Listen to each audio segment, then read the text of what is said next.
Hello friends, welcome back to the next lecture. આપણે chapter number 16 જે છે એમાં આજનો લાસ્ટ ટોપિક છે ડિસઓર્ડર્સ ઓફ ડાયજેસ્ટિવ સિસ્ટમ, મતલબ કે પાચન તંત્ર જે છે એની અનિયમિતતાઓ. હવે પાચન તંત્રની અનિયમિતતાઓ એટલે કે રોગો જે છે એના વિશે ભણતા પહેલાં એક નાનો ટોપિક વચ્ચે પહેલાં જે બાકી છે એ ટોપિક વિશે સૌથી પહેલાં ચર્ચા કરી લઈએ. બરાબર, જે ટોપિકનું નામ છે પ્રોટીન, કાર્બોદિત અને ચરબીનું કેલરી મૂલ્ય. બરાબર, તો સૌ પ્રથમ આ ટોપિક જે છે એમાં કેલરીનો અર્થ આવશે. કેલરી શબ્દ જે છે તમે જાણો છો ઉર્જાનું માપવાનો એકમ છે. બરાબર, આપણે ખોરાક જે લીધો છે કયા કયા સ્વરૂપે પ્રોટીન, કાર્બોદિત અને ચરબી એમાંથી આપણને કેટલા પ્રમાણમાં કેલરી મળે છે. બરાબર, એના ગણતરીવાળા ક્વેશ્ચન જે છે પણ પૂછાય છે. એટલે સિમ્પલ આમાં કેલરી જે છે એનું એક વ્યાખ્યા અને દરેક અલગ અલગ ઘટકો જે છે એના કેલરીનું માપન. બરાબર, એવો સિમ્પલ ક્વેશ્ચન પૂછાય છે. સૌથી પહેલાં અર્થ જોઈ લેજો. પ્રાણીઓની શક્તિની જરૂરિયાત અને ખોરાકમાંની શક્તિ ઉષ્મા ઉર્જાના માપથી દર્શાવાય છે. બરાબર, મતલબ કે આપણા શરીરમાં જે કંઈ પણ ઘટકો દાખલ થાય છે કોષની અંદર પાચન થઈને એનું દહન થાય એટલે એમાંથી ઉષ્મા ઉત્પન્ન થાય. ઘટકો સળગે, બરાબર, એનું ઓક્સિડેશન થાય એટલે દહન થવું, એનાથી એક ઉષ્મા ઉત્પન્ન થાય. ઉષ્મા ઉર્જા સ્વરૂપે જ આપણે એનું માપન કરી શકીએ, કારણ કે બધી જ શક્તિઓનું અંતિમ સ્વરૂપ ઉષ્મા છે.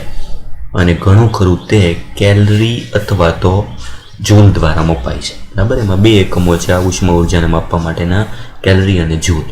જે વ્યાખ્યા આપેલી છે જુઓ, જે 1 ગ્રામ પાણીનું 1 ડિગ્રી સેલ્સિયસ તાપમાન વધારવા માટે વપરાતી ઉષ્મા છે. એટલે ઇનડાયરેક્ટલી આ વ્યાખ્યા આપેલી કે 1 ગ્રામ પાણી હોય એનું 1 ડિગ્રી સેલ્સિયસ તાપમાન વધારવા માટે જેટલી ઉષ્માની જરૂર પડે એ ઉષ્માને કહેવાય એની 1 કેલરી. બરાબર, 1 કેલરી માપન ખૂબ ઓછું છે. બરાબર, આ માપ અતિ સૂક્ષ્મ ઉર્જાના માપ હોવાથી દેહધર્મ વિદ્યાવિદો 1 કિલો કેલરી કે કિલો જૂલનો ઉપયોગ કરે છે. બરાબર, મતલબ કે કિલો કેલરી એટલે 1000 કેલરી અથવા તો 1000 જૂલ. કારણ કે 1 કેલરી જે છે બહુ ઓછું માપન છે. આપણા શરીરમાં ઘણી બધી ઉર્જા ઉત્પન્ન થાય, એ વધારે ઉર્જાના માપન માટે આપણે મોટાભાગે કિલો કેલરી જે છે એનો ઉપયોગ કરીએ. બરાબર, મતલબ કે કેલરી જે છે એનો અર્થ શું થશે? 1000 કેલરી. એટલે વ્યાખ્યા જે છે યાદ રાખવાની. જો 1 કિલો કેલરી એ 1 કિલોગ્રામ પાણીને 1 ડિગ્રી સેલ્સિયસ ગરમ કરવા માટે વપરાતી ઉષ્માનું માપન છે. આ વ્યાખ્યા. બરાબર, 1 કિલોગ્રામ ખાલી કેલરી લઈએ તો 1 ગ્રામ પાણી લેવાનું, 1 કિલો કેલરી લઈએ, બરાબર, અહીંયા કિલો કેલરી લીધું હોય તો અહીંયા કિલોગ્રામ લેવાનું. 1 કિલોગ્રામ પાણી એનું તાપમાન 1 ડિગ્રી સેલ્સિયસ વધારવા માટે વપરાતી ઉષ્મા એને કહીએ છીએ 1 કિલો કેલરી. પોષણવિદ સામાન્ય રીતે કિલો કેલરી ને કેલરી કે જૂલ દ્વારા દર્શાવે છે. બરાબર, એટલે કે બે રીતનું માપન કન્વર્ઝન પણ કરી શકો. કેમિસ્ટ્રીમાં તમારે આ ભાગ આવે છે કેલરીને જૂલમાં કેવી રીતે ફેરવી શકાય. બરાબર, બંને દ્વારા એનું માપન થઈ શકે. હવે કેના દ્વારા માપન થાય છે તેના માટેનું વપરાતું ઇન્સ્ટ્રુમેન્ટ 1 ગ્રામ ખોરાકને બોમ્બ કેલરી મીટર. ઇન્સ્ટ્રુમેન્ટનું નામ યાદ રાખજો. કેલરી માપવા માટેનું ઇન્સ્ટ્રુમેન્ટ એનું નામ શું છે? Bomb calorie metre. 1 ગ્રામ ખોરાકને બોમ્બ કેલરી મીટર, મતલબ કે ઓક્સિજન યુક્ત બંધ ધાતુ પેટી, એક નળી છે, બરાબર, બંને બાજુથી બંધ હોય એવી, અને એમાં ઓક્સિજન રાખેલો હોય. ઓક્સિજનની હાજરીમાં અંદર ખોરાકનું દહન થાય.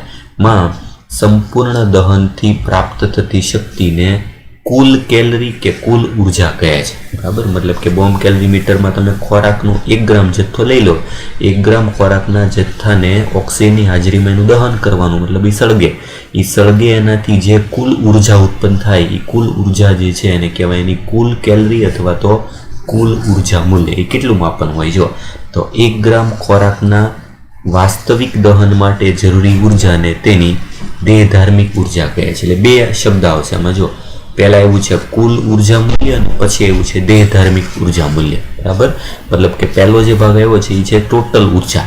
બરાબર, અને ખરેખર જે જરૂરી છે દહન કરવા માટે એ કહેવાય એની દેહધાર્મિક ઉર્જા. એટલે બંનેના માપન આપ્યા છે અહીંયા. જો એ કાર્બોદિત, પ્રોટીન અને ચરબી અનુક્રમે, એટલે કે કાર્બોદિત માટે 4.1 કિલો કેલરી પર ગ્રામ. 1 ગ્રામ કાર્બોદિતનું દહન કરવાથી 4.1 કિલો કેલરી, મતલબ 4100 કેલરી. બરાબર, 5.65 કિલો કેલરી પ્રોટીન માટે અને 9.45 કિલો કેલરી પર ગ્રામ કુલ કેલરી મૂલ્ય ધરાવે છે. આ જે પહેલું મૂલ્ય આપ્યું છે એ કયું મૂલ્ય છે? તો આ છે કુલ ઉર્જા મૂલ્ય અથવા તો કુલ કેલરી મૂલ્ય. બરાબર. જ્યારે એના દેહધાર્મિક મૂલ્ય, બરાબર, મતલબ કે જે આપણે ગણતરીમાં લઈએ છીએ કે આપણને 1 ગ્રામ જે છે ખોરાક હોય તેમાંથી કેટલી ઉર્જા મળે, તો એનું મૂલ્ય અનુક્રમે કાર્બોદિત માટે 4 કિલો કેલરી, પ્રોટીન માટે પણ 4 કિલો કેલરી અને ચરબી માટે 9 કિલો કેલરી જે છે એનું દેહધાર્મિક મૂલ્ય મળે. બરાબર. એટલે ગણતરી જે છે એમાં તમારે પૂછાય ત્યારે આ જે છેલ્લો ભાગ જે છે એ ઉપયોગ કરવાનો, આ ભાગનો આપણે ગણતરીમાં ઉપયોગ કરીએ, જેમાં કાર્બોદિત અને પ્રોટીન બેયની 4000 કેલરી અથવા તો 4 કિલો કેલરી અને ચરબી માટે 9 કિલો કેલરી અથવા 9000 કેલરી જે છે આપણને એમાંથી ઉર્જા મળે. એટલે ક્વેશ્ચન દાખલા તરીકે એક્ઝામ્પલ જે છે તરીકે આ રીતે ક્વેશ્ચન પૂછાય, બરાબર, કે કોઈ પણ ખોરાક જે છે આ ખોરાકવાળા ભાગમાં ખોરાકમાં 10 ગ્રામ જે છે પ્રોટીન છે, બરાબર, 20 ગ્રામ ચરબી છે અને 5 ગ્રામ કાર્બોદિત છે. આ ઉદાહરણ છે. તો આમાંથી કુલ ઉર્જા કેટલી મળશે, આ ક્વેશ્ચન ઉદાહરણ તરીકે. તો શું કરવાનું, જો 1 ગ્રામ માટેના મૂલ્ય આપેલા છે. 1 ગ્રામ જ્યારે ખોરાકનું દહન થાય ત્યારે 4 kilo calorie, 4 kilo calorie, 9 kilo calorie અંદાજે ક્રમ પ્રમાણે. આ કોના માટે છે? 4 કાર્બોદિત માટે, એ જ રીતે 4 પ્રોટીન માટે અને 9 કિલો કેલરી જે છે ચરબી માટે. તો સિમ્પલ ગુણાકાર 10 ગ્રામ પ્રોટીન માટે 10 ગ્રામ પ્રોટીન, 10 ગ્રામ પ્રોટીન બરાબર શું થશે, તો કે 10 ગુણ્યા પ્રોટીનનું જે મૂલ્ય છે પ્રોટીન માટે કેટલું છે, તો કે 4 કિલો કેલરી. એવી રીતે 20 ગ્રામ ચરબી, તો 20 ગ્રામ ચરબી માટે 20 ગ્રામના 20 ગુણ્યા ચરબી માટેનું મૂલ્ય કેટલું છે, 9, તો 9 કિલો કેલરી, બરાબર. અને 5 ગ્રામ કાર્બોદિત, 5 ગ્રામ કાર્બોદિત જે છે એના માટે 5 ગુણ્યા કાર્બોદિતનું મૂલ્ય 4 કિલો કેલરી. આ બધાનો ટોટલ કરીએ એટલે 10 ગુણ્યા 4 એટલે 40 કિલો કેલરી. 40 કિલો કેલરીનો મતલબ અર્થ થશે 40,000 કેલરી.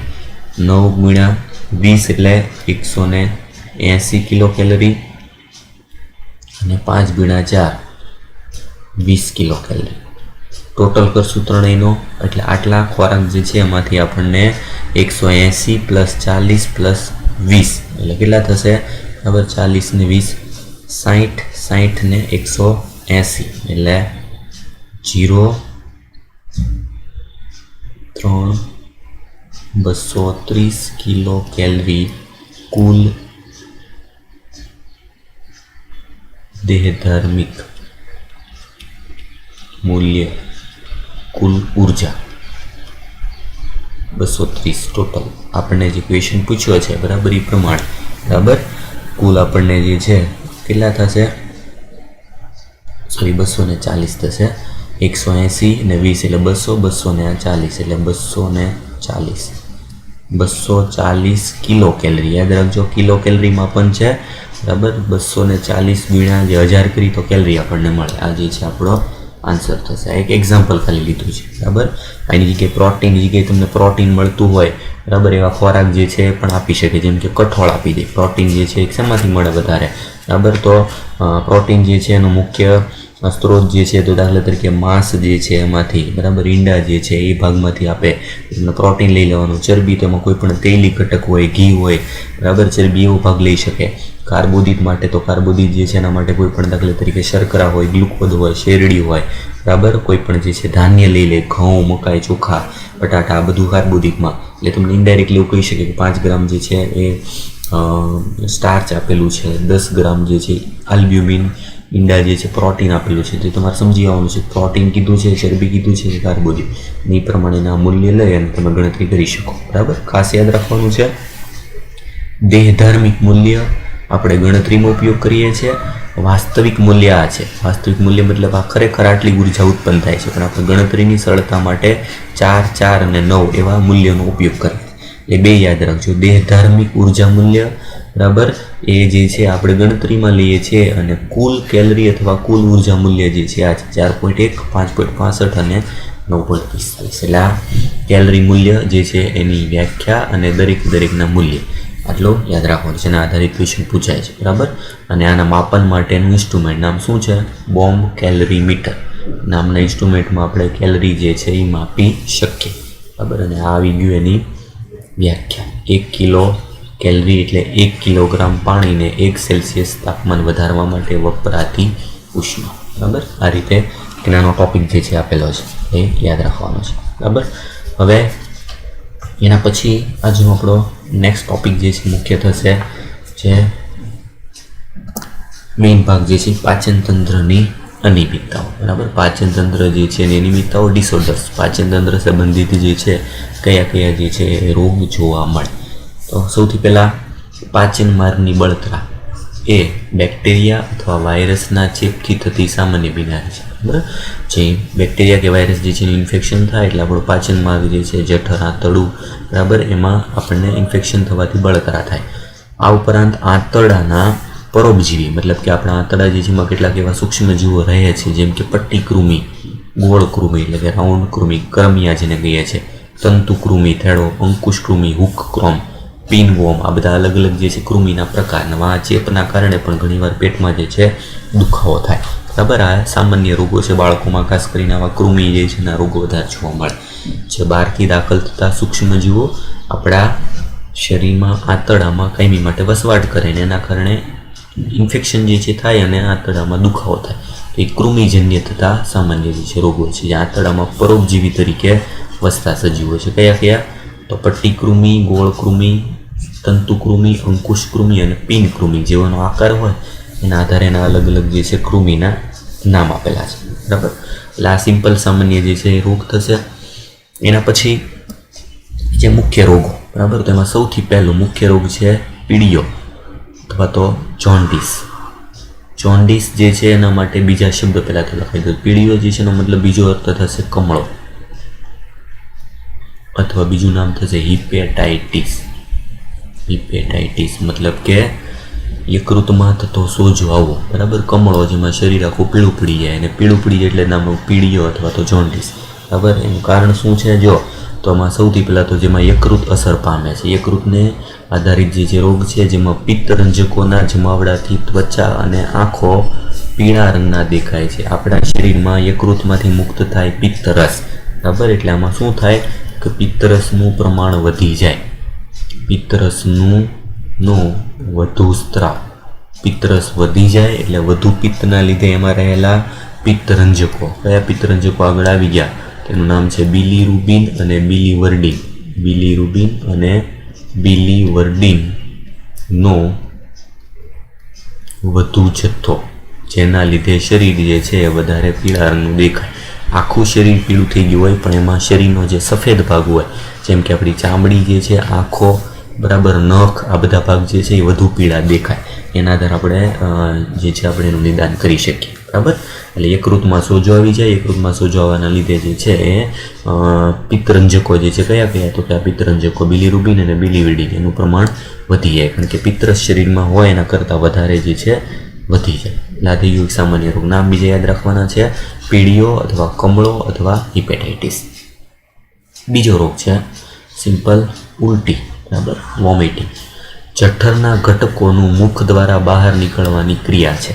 આ પરાવર્તિત ક્રિયાનું નિયમન લંબમજ્જામાં સ્થિત ઉલટી કેન્દ્ર દ્વારા થાય છે. ઉલટી થવા માટે આપણા શરીર જે છે એમાં મગજનો નીચેનો છેલ્લો ભાગ છે લંબમજ્જા, ત્યાં એનું સેન્ટર કેન્દ્ર આવેલું છે, ત્યાંથી એનું નિયમન થાય. શું થશે ઉલટી થવી? એટલે સિમ્પલ કે જઠરમાંથી ઘટકો બધા જઠરના લઈ વાલ્વ ખુલી જવાથી મુખમાં પાછો આવી જાય. પરાવર્તિત ક્રિયા શું કામ કીધી? કારણ કે રિવર્સ પ્રક્રિયા છે. સામાન્ય રીતે મુખમાંથી જઠરમાં ખોરાક જાય, એના બદલે આમાં શું થઈ જાય? ખોરાક જઠરમાંથી જે છે પાછો મુખમાં આવી જાય, એટલે ઊંધી પ્રક્રિયા. ઉલટીની પહેલાં બેચેની જે છે એની અનુભૂતિ થાય છે. બરાબર, ઉલટી થતું હોય આ બધાને ખ્યાલ છે કે એના પહેલાં આપણને જે છે અહેસાસ થાય કે ઉલટી થશે. એટલે ઉલટી જે છે એક પ્રકારની પરાવર્તિત ક્રિયા. બરાબર, ખાસ એનું કેન્દ્ર ક્યાં આવેલું હોય?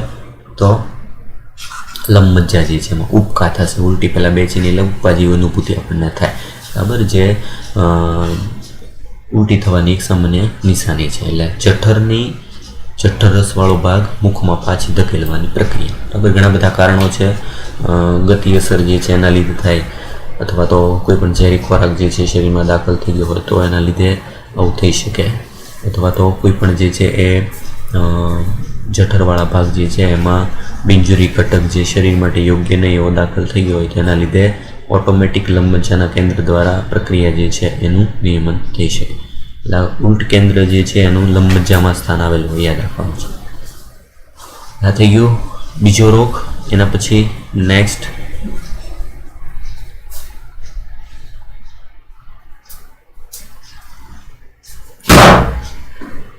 ત્રીજો ભાગ જે છે એ આવશે. એના પછીનો ભાગ ડાયરિયા એટલે કે ઝાડા. આંતરડાની વારંવાર થોડા સમયે અનિયમિત ગતિ અને નિકાલ પામતા મળમાં પ્રવાહિતતાના વધારાને ઝાડા કહે છે, જે ખોરાકના અભિશોષણને ઘટાડે છે. બરાબર, બહુ સિમ્પલ જે છે રોગ જેમાં ડાયરિયા ઝાડા થવાનો મતલબ શું થશે તો કે આપણા જે આંતરડા જે છે એની હલનચલનની તીવ્રતા જે છે એમાં ખૂબ જ વધારો થઈ જાય. આંતરડાની વારંવાર અનિયમિત ગતિ, સંકોચન વિકોચન વધી જાય.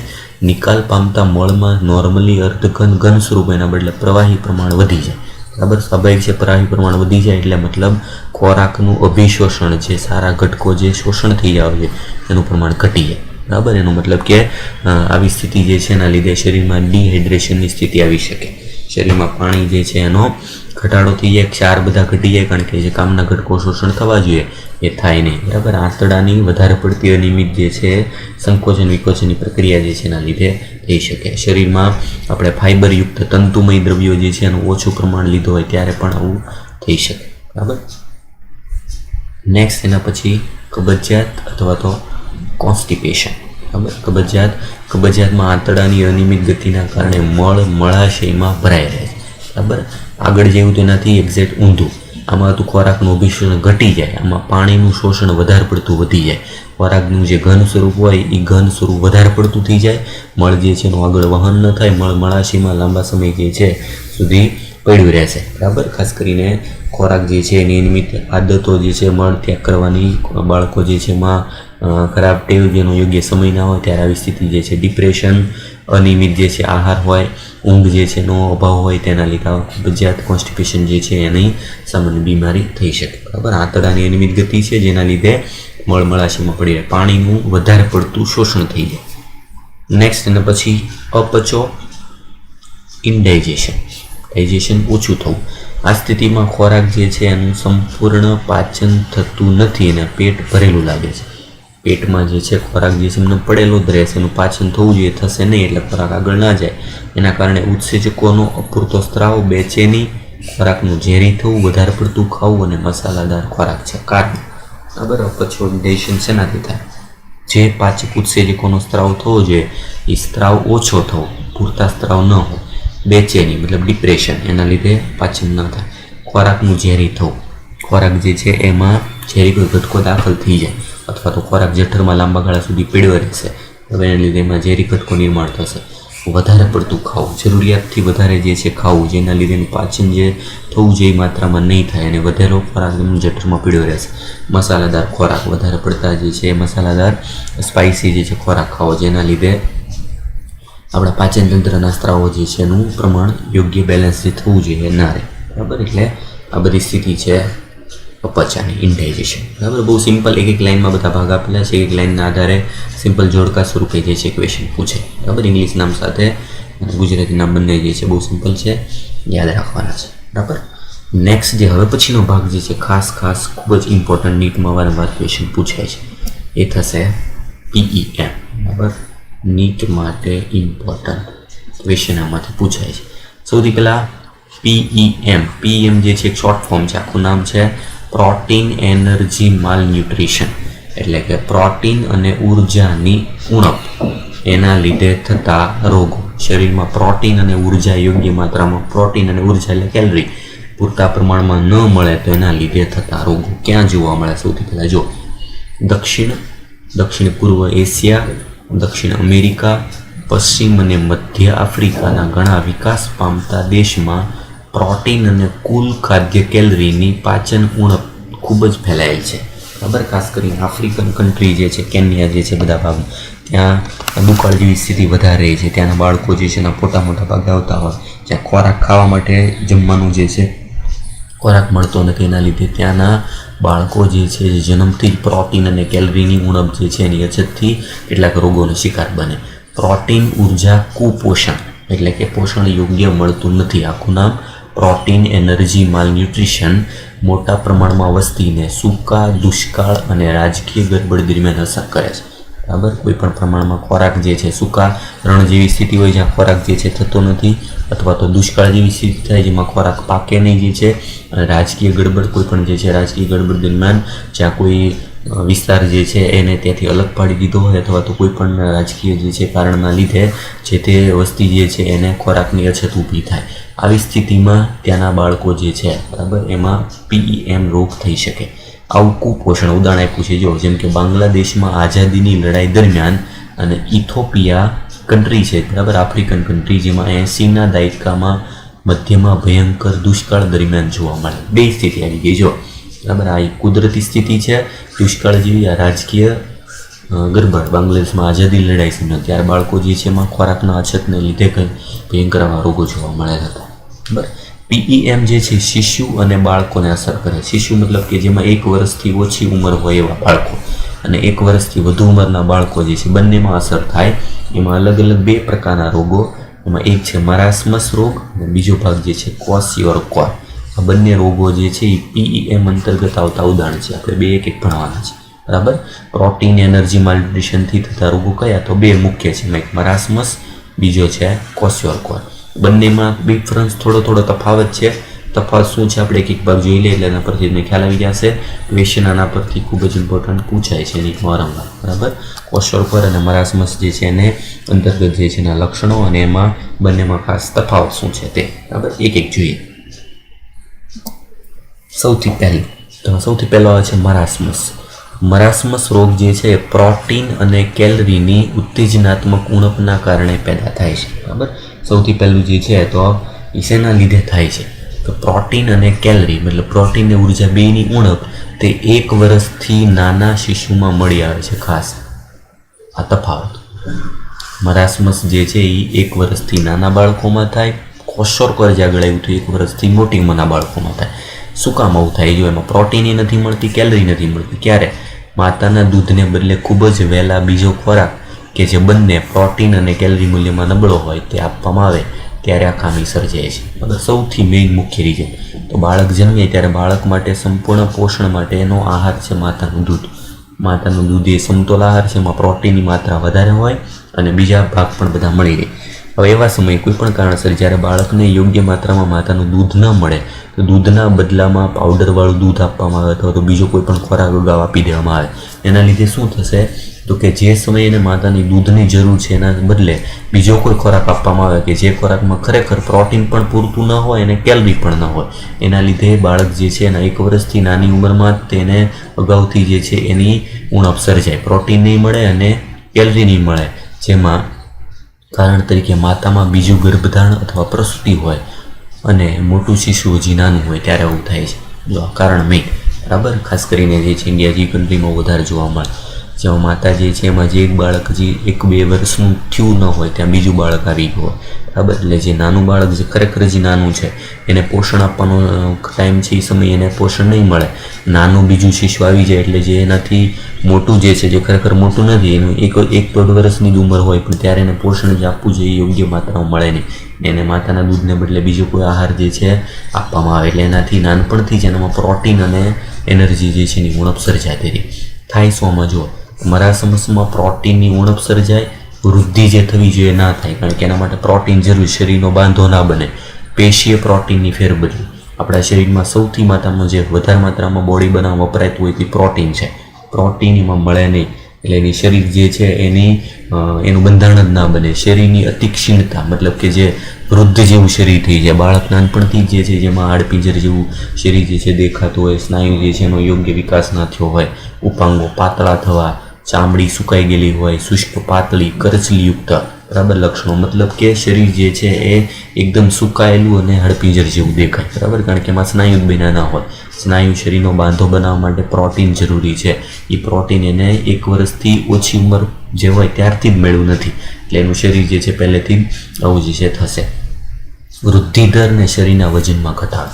સ્વાભાવિક શરીરમાં પ્રોટીન નથી એટલે સ્નાયુ નથી બનવાના, શરીરનો બાંધો નહીં બને એટલે એનું વજન જે હોવું જોઈએ એ વજન વધશે નહીં. ઉપરાંત પ્રોટીનની ઉણપના લીધે એના મગજ અને મગજના ભાગની વૃદ્ધિ પણ ઓછી થશે. વિકાસ નબળો થાય, બરાબર. એટલે આમાં માનસિક મંદતા જે છે પણ આવી શકે, બરાબર. કારણ શું છે તો કે યોગ્ય સમયે જ્યારે જેને પ્રોટીન મળવું જોઈએ પ્રોટીન જે છે એને મળશે નહીં, બરાબર. શરીરમાં ચરબી જ નહીં બને, ચરબી ના બને એટલે શરીરમાં ચામડી સુકાતી જશે, કરચલીવાળી થઈ જશે, વૃદ્ધ જે છે એના જેવું શરીર કરચલીવાળું થઈ જશે, હાડપિંજર દેખાતું હશે, બરાબર. આવા બાળક જે છે જે 1 વર્ષથી નાની ઉંમર હોય ત્યારથી જ આવું જોવા મળે, બરાબર. એટલે ખાસ જે છે તફાવત યાદ રાખવાનો છે. આની સરખામણીમાં મરાસમસની સરખામણીમાં ક્વોશોરકોરમાં શું થઈ ગયું એના પછી નેક્સ્ટ છે ક્વોશોરકોર. ક્વોશોરકોર જે છે કેલરીની ઉણપથી અલગ પ્રોટીનથી ઉણપથી પેદા થાય છે, બરાબર. તો ખાસ ખાલી પ્રોટીનની ઉણપથી થાય. કેલરી તો મળી રહી પણ પ્રોટીન યોગ્ય માત્રામાં ન મળે. 1 વર્ષથી વધુ ઉંમરના બાળકને માતાના દૂધના બદલામાં ઊંચી કેલરીવાળો ઓછો પ્રોટીનવાળો ખોરાક આપવામાં આવે, બરાબર. મતલબ બાળક જે છે એને ખરેખર હજી માતાના દૂધની જરૂર હોય એના બદલે એને બિસ્કિટનો ભૂકો પાવડર જે છે વાળો ખોરાક આપવા મળો, દાળ ભાત જે છે રોટલીનો ચૂંદો કરી, આવું બધું જે જરૂર નથી એને હજી એનો સમય નથી આવી પહેલાં એને એવો ખોરાક આપવાનો શરૂ કરી દેવો. એનો મતલબ શું થશે, બરાબર, કે જે બાળકને ખરેખર કેલરી તો જરૂર છે મળશે જ, સાથે સાથે એને પ્રોટીનની જરૂર છે, પ્રોટીન નહીં મળે એના બદલે એને વધુ કેલરીવાળો ખોરાક મળશે. મતલબ એને કેલરી મળતી હશે પણ જે પ્રોટીન હોય નહીં મળે. આગળમાંનામાં તફાવત શું છે? પહેલો તફાવત તો કે 1 વર્ષથી વધુ ઉંમરમાં જોવા મળે ક્વોશોરકોર, જ્યારે મરાસમસ 1 વર્ષથી ઓછી ઉંમરમાં જોવા મળે. આગળ જે હતું એમાં કેલરી પ્રોટીન બેયની ઉણપ હોય, જ્યારે એમાં ક્વોશોરકોર કેલરીની ઉણપ નથી, ખાલી પ્રોટીનની ઉણપ જે છે એનાથી જોવા મળતો રોગ છે. મરાસમસની જેમ ક્વોશોરકોરમાં સ્નાયુનો બગાડ, મતલબ સ્વાભાવિક છે પ્રોટીન નથી મળતો એટલે સ્નાયુના યોગ્ય વિકાસ નહીં થાય, ઉપાંગો પાતળા થવા, વૃદ્ધિને મગજનો વિકાસ નિષ્ફળ થવો. પરંતુ મરાસમસથી જુદું શું છે આમ કે મરાસમસથી ભિન્ન કેટલીક ચરબીની ત્વચાની નીચે જમા થવું. આવા બાળકો જે છે એમાં પ્રોટીન ન મળવાના લીધે એના ચામડીની નીચે ચરબી જામી જાય, એટલે પેટને જે ભાગ જે છે વધુ ફૂલેલો એવું દેખાય. પેટ વધુ ફૂલેલો છે એટલે એનું મતલબ વધારે એને પોષણ મળતું એવું નથી, એની ફાંદ વધારે ફૂલેલી હોય એવું લાગે. નાના બાળકોમાં પેટ ફૂલી જાય કારણ કે પેટની નીચે ચામડીમાં ચરબી વધી જાય. ચરબી ક્યાંથી મળશે તો કે જે વધારે કેલરીવાળો ખોરાક જે લીધેલો હોય, બરાબર, પ્રોટીન નથી મળતું, કેલરીવાળો ખોરાક મળે એ કાર્બોદિત પ્રોટીન જે છે કાર્બોદિત ચરબી બધાનો જે છે શરીરની અંદર બિનજરૂરી ચરબી જમા થઈ જાય અને ચામડી નીચે જામી જાય. વધારામાં તીવ્ર સોજા, શરીરમાં અમુક ભાગ જે છે સોજો થઈ ગયેલો હોય એવો ભાગ જે છે જોવા મળે, એટલે શરીર ફૂલેલું હોય એવું દેખાય પણ ખરેખર એમાં પ્રોટીનની ઉણપ હોય, બરાબર. અંગો જે છે બધા પાતળા, ખાસ કરીને પેટવાળો ભાગ જે છે વધારે ફૂલેલો દેખાતો હોય, બરાબર. એટલે આ તફાવત બંને જે છે એમાં ભાગનો, બરાબર. ખાસ તફાવત શું છે આગળ એવું પ્રમાણે મરાસમસ 1 વર્ષથી ઓછી ઉંમર, 1 વર્ષથી ઓછી ઉંમર, આમાં 1 વર્ષથી વધુ ઉંમર ત્યારે જોવા મળે. આમાં પ્રોટીન કેલરી બંનેની ઉણપ, જ્યારે આમાં માત્ર પ્રોટીનની ઉણપ. શરીર પાતળું, આમાં શરીરમાં ચરબી જમા થવાથી સોજા આવવા. આ તફાવત મેઇન મુખ્ય બંનેમાં યાદ રાખજો, બરાબર.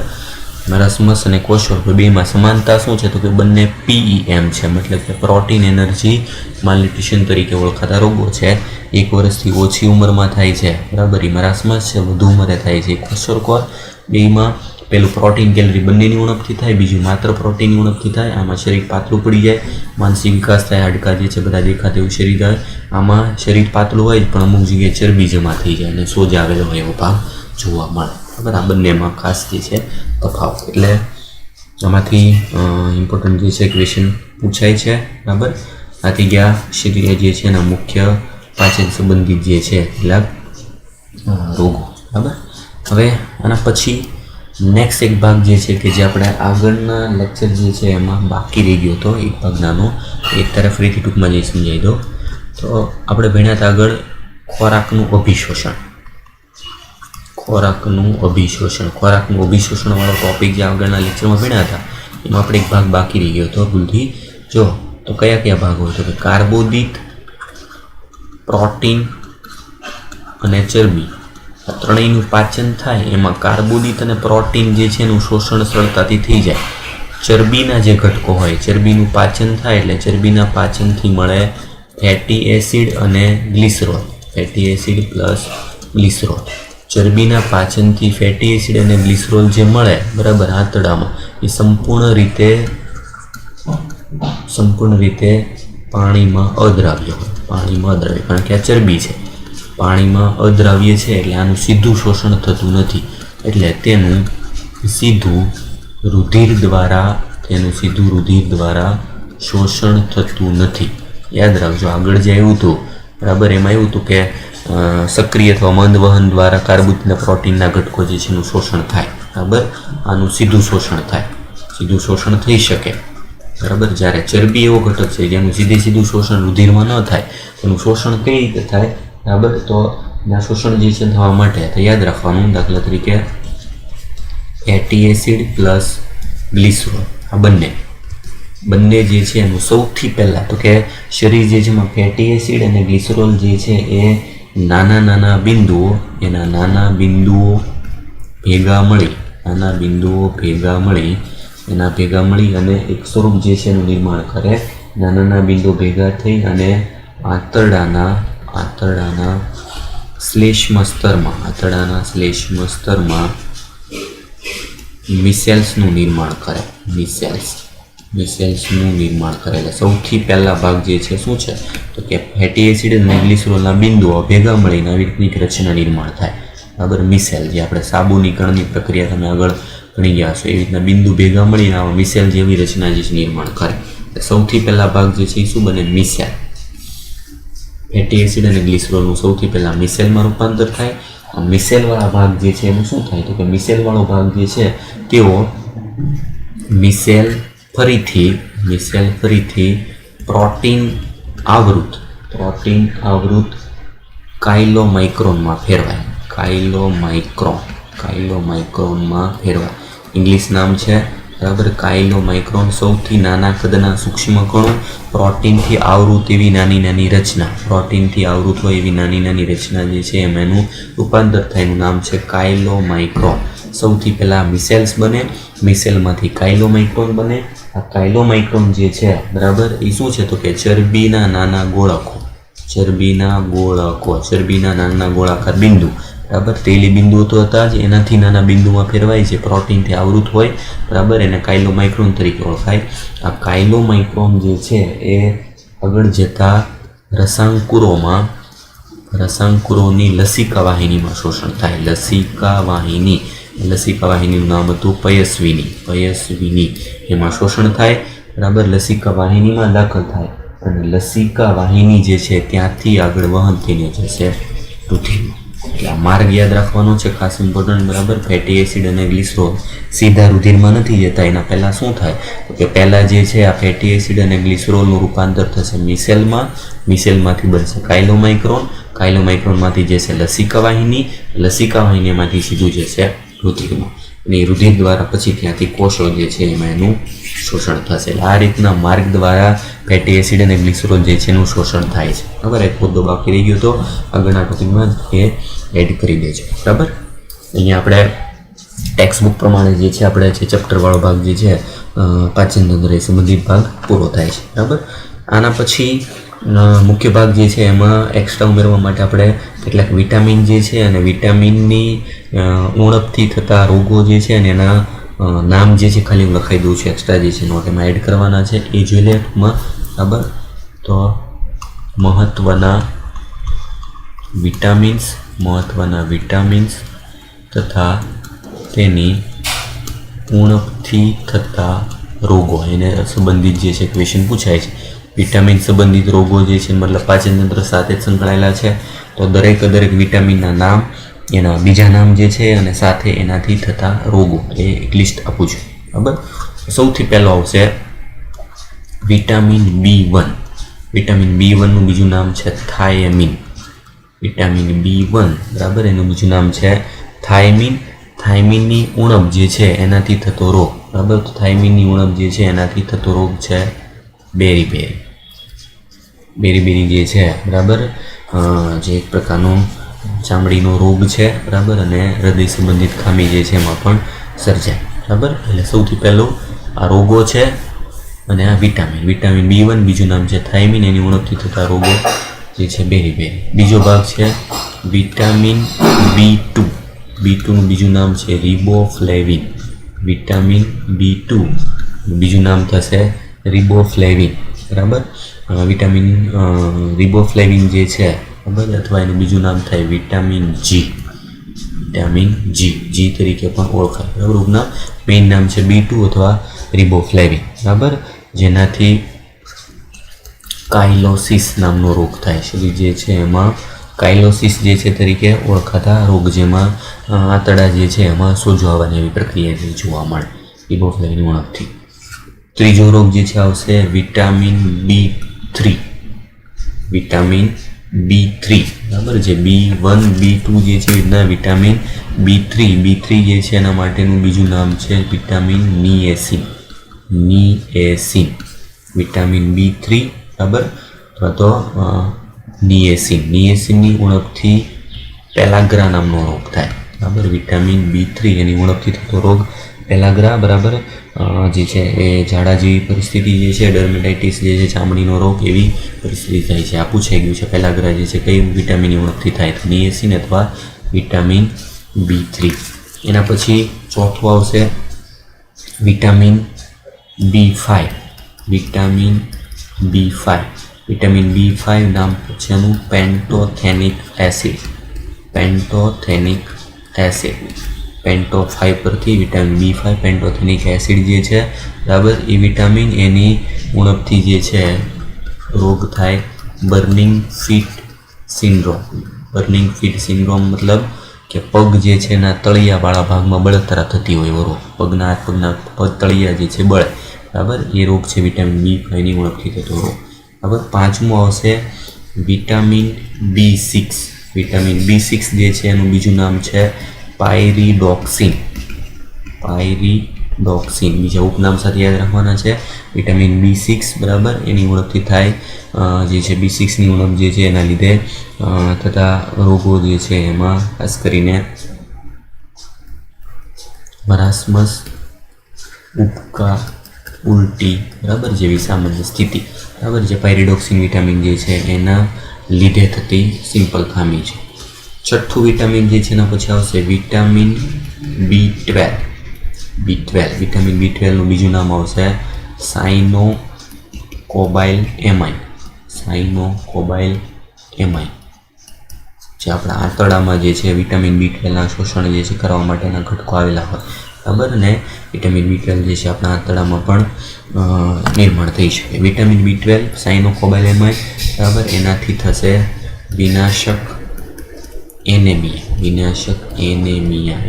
મતલબ રુધિરમાં લોહીના ટકાઓ છે HBની ઉણપ, આપણા લોહીના ટકા ઘટી જાય એને કહેવાય એનિમિયા. એક પ્રકારનું એનિમિયા થશે વિટામિન B12 જે છે એની ઉણપથી, બરાબર, જે નોર્મલી B12 વ્યક્તિ જે છે એમાં ઘટતું હોય છે. એ થશે છઠ્ઠું, બરાબર.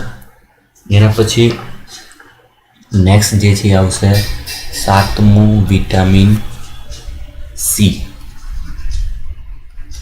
હવે જો 1 થી 6 જે એવા છે એને કહેવાય વિટામિન B કોમ્પ્લેક્સ. વિટામિન 1 થી 6 આ જે ભાગ આવ્યા એને કહેવાય વિટામિન B સંકુલ, કારણ કે આ બીના અલગ અલગ પ્રકાર છે.